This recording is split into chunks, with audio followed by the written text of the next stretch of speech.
ఈ విధమైనటువంటి డ్రగ్స్ మాఫియాలో గనక మెంబర్ ఆఫ్ పార్లమెంట్ ఉన్నట్టయితే, మెంబర్ ఆఫ్ పార్లమెంట్ కనుక విజయవాడలోనో విశాఖపట్నంలోనో తిరుపతిలోనో ఈ డ్రగ్స్ తీసుకుంటా దొరికినట్టయితే ఈగల్ టీము ఎంపీని పట్టుకునేదా, ప్రపంచానికి తెలిసేదా?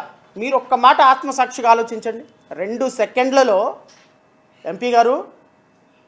ఎంపీ గారిని తప్పించే పాత్ర గౌరవ హోమ్ మినిస్టర్ గారే తీసుకుంటారు. ఇంకా వేరే ఎవరు తీసుకోవాల్సిన అవసరం లేదు.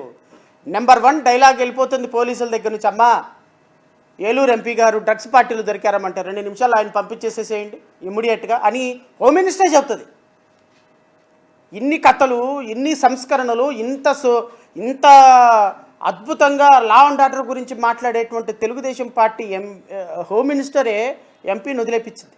ఇది తెలంగాణలో జరిగింది కాబట్టి, తెలంగాణ పోలీసులు చేశారు కాబట్టి, తెలంగాణలో జరిగిన అంశం కారణంగా ఈరోజు ఈ ప్రపంచానికి ఇది తెలిసింది. అంటే లా అండ్ ఆర్డర్ ఎంత కఠినంగా ఉండాల్సినటువంటి పరిస్థితి ఉందో ఒకసారి ఆలోచించమని కోరుతున్నాను.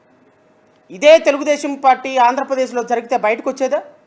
ఒక ఎంపీ బయటకు వచ్చేవాడా? లా అండ్ ఆర్డరు ధర్మం 4 పాదాల మీద నడుస్తుందని మీరు చెప్తున్నారు కదా, దీనికి ఒక ప్రత్యక్ష ఉదాహరణ ఇది. ఈగల్ టీం పెట్టాను, ఆ టీం పెట్టాను, ఈ టీం పెట్టాను, అద్భుతంగా మా పరిపాలన ఉంది, ఎక్కడ గంజాయి లేని రాష్ట్రం చూస్తున్నాం అని మీరు చెప్పుకుంటూ వస్తున్నారు కదా, అన్నీ శుద్ధ అబద్ధాలు. ఎక్కడా కూడా రాష్ట్రంలో గంజాయి విచ్చలవిడితనం అయిపోయింది.